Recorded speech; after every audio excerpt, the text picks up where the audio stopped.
So yes, no doubt, as you can already tell from the thumbnail, yes, I went ahead and completely reskinned my AtGames Legends Ultimate Arcade cabinet with some brand new custom artwork from Joe Sabo at Sabo's Arcades. But before we flash forward and we talk about these amazing new graphics, I thought we'd rewind a little bit so I could show you a little bit of the installation process and give you some tips and pointers along the way. So make sure you subscribe to the channel, stick around, because I got great content coming up right after this.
So first things first, once you initially get your kit, I highly recommend laying it out flat on the floor with the graphics facing down. That way you can let gravity kind of do the work and make sure it's really kind of as flat as possible before you start trying to apply anything. But we've got the whole kit here.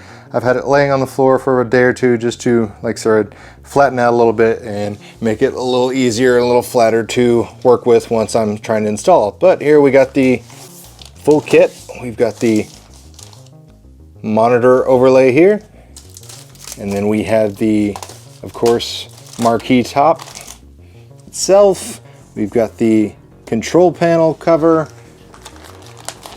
we've got some speaker grill covers, and then we've got the little strip that goes underneath the control panel itself. We got the big kick plate, and then of course we've got the side panel graphics. Now, one thing that is very unique about Joe's side panel graphics, it is all one piece, and the whole kit and whole, there's no trimming required. Everything is made to fit exactly as needed, so you have to be very careful with your application because you only get one shot at it, but you don't have to worry about things being too long and you have to sit there and trim it with an X-Acto knife. Everything fits exactly as it should, so let's go ahead and get started. First, let's go ahead and talk about all the tools you'll possibly need during this installation. First things first, you'll need a screwdriver because you need to take apart the cabinet in itself as well as disassemble some components of the control deck.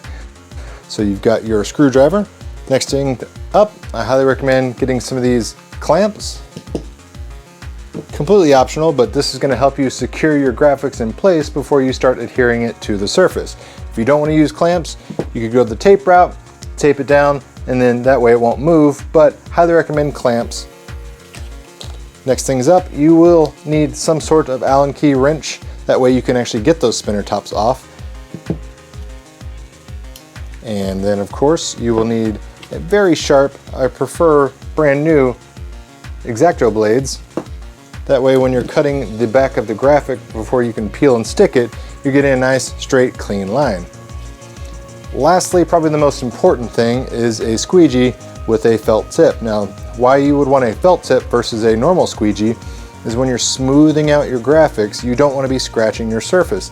Even though this is high quality material, you still run the risk of scratching your brand new graphics if you don't have that felt tip. So look out for a squeegee with a felt tip. And lastly is rubbing alcohol. Now, you can get rubbing alcohol in a bottle. I've got thousands of these because I work for a health hospital system, but these are just alcohol wipes. You want to make sure your surface is nice and clean and just completely clear of any sort of dust, debris, or anything like that. So make sure you give it a good cleaning with some rubbing alcohol, and then make sure you go ahead and wipe it down with a microfiber cloth or something like that to really make sure you're getting all the dust and debris off the surface before you start applying your graphics.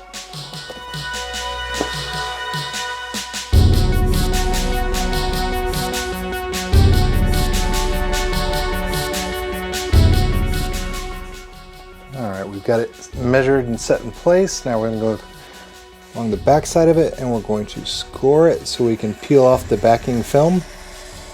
Make sure you're not shoving really hard with your blade because you don't want to pierce your graphic, obviously.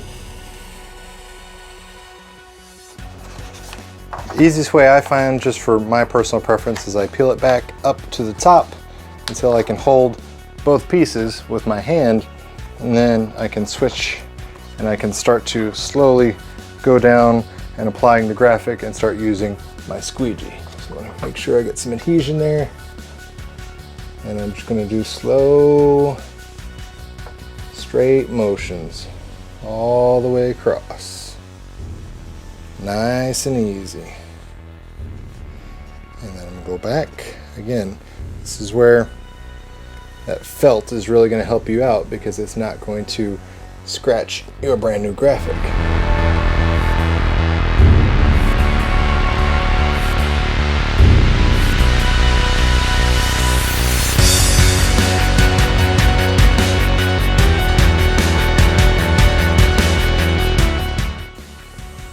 Have it. We've got one side done. Now we can remove our clamps and our tape and we can work on the top half.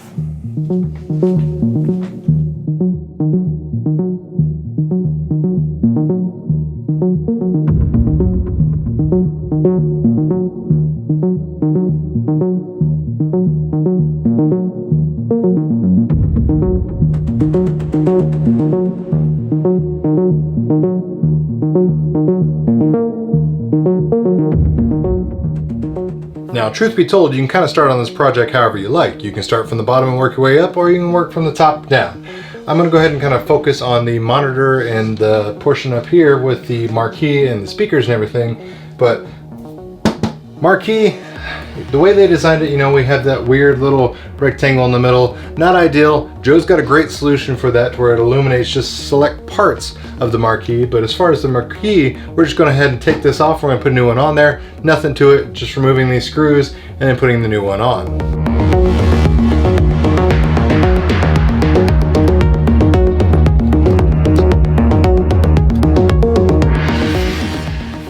Then now we have the glorious new one that's just going to fit right there. Add the screws and we're good to go.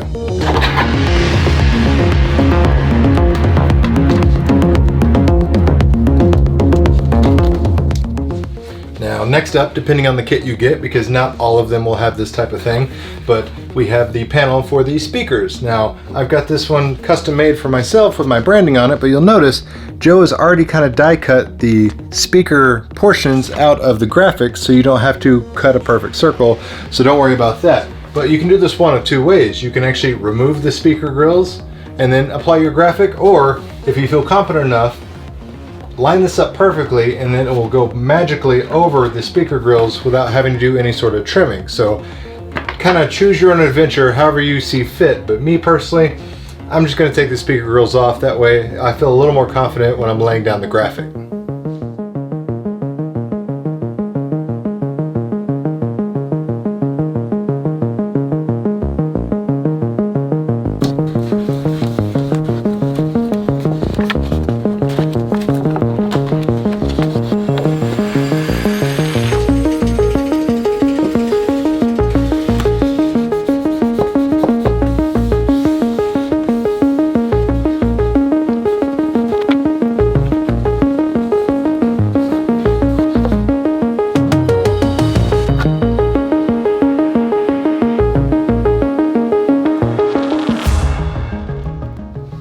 So the control panel overlay is pretty unique in itself in that it's just not plain old simple vinyl graphics. This is reverse printed acrylic, so you're still getting the nice protective overlay that you would with the original one. The reason being that we're not going to throw some vinyl graphics over it because, you know, we're going to run the risk of rubbing our graphics and everything off. So we don't want to do that. So beautiful thing about this, nice, sturdy, durable, beautiful artwork. And it's flexible, so we're going to still be able to do our same thing. We're going to make sure to clamp it in place. We're going to peel back the back side of it, and then we're slowly going to lay it down.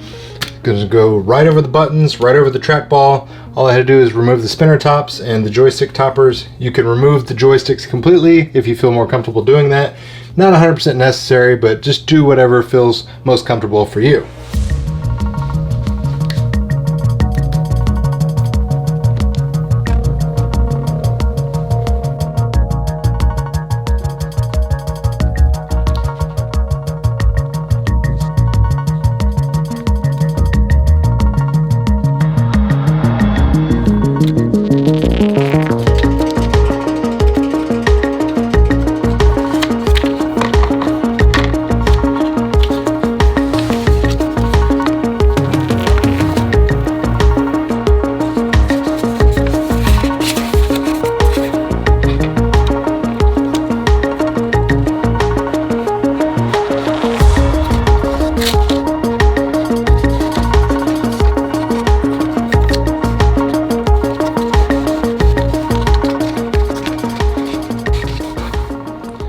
Next up is the side panel installation. Now this might be daunting for some folks considering it's one large giant panel, but rest assured it's very simple. All you have to do is make sure the slight things are in tune. So make sure your panels on the side here are nice and flush with your monitor and your base. Make sure it's nice and flush in the back as well as on the side. You don't want it sticking up high up here, and you don't want this little raised mountain range that you've got your graphics bubbling up on. So make sure that's all flush, bolted down nice and tight. Make sure you put the cabinet on its side as opposed to, standing it up, because it's going to be much easier to do your installation.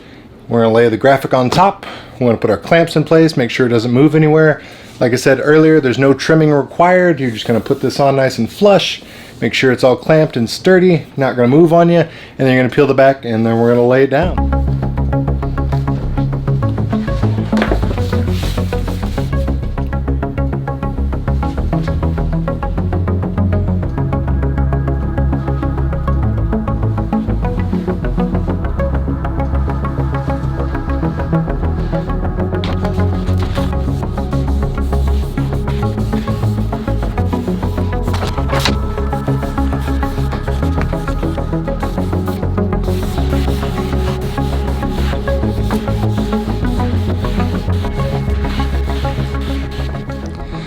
Now one thing in particular, like I said, this is all one piece, so normally there'd be a line or a crack here.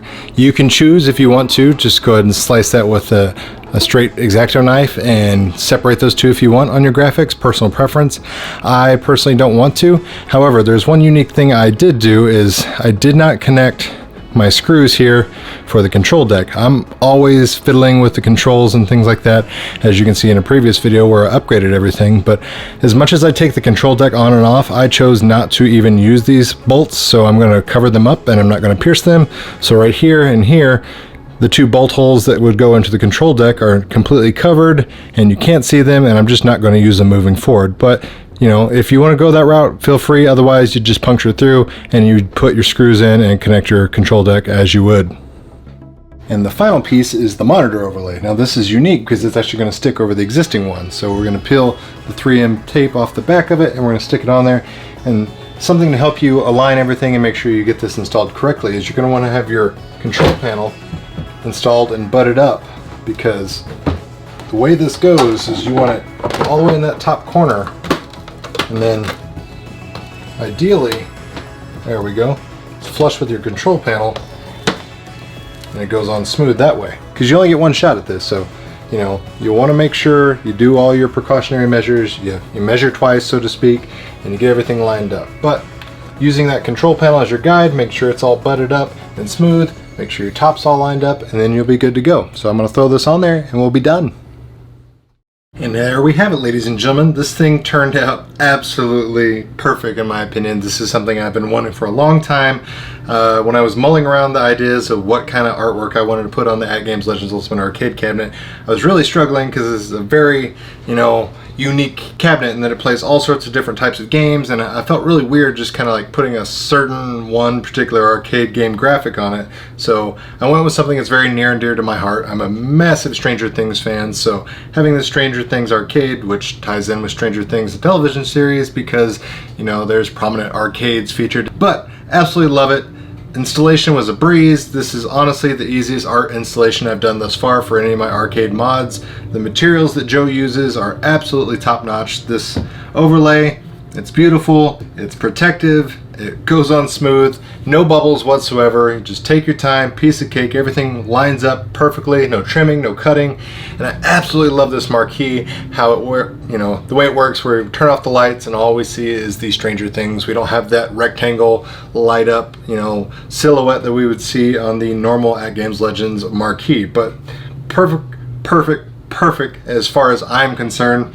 Having everything done now, I've got all my buttons upgraded, my joysticks upgraded. This thing is ready to kick some butt. So appreciate you guys watching. I hope some of you found the information helpful. If you did, make sure you go over to Joe's website, see if he's got some artwork for you. And if he doesn't, make sure you send him an email, say, hey, I got a custom idea. What do you think, Joe? Because he does all sorts of awesome custom work. As you can see, little things like the COOLTOY branding up top, you know, just shoot him your ideas. He'll be more than happy to work with you. Guys, if you're new to the channel, please subscribe for more great nerdy content like this. And as always, thanks for watching, guys.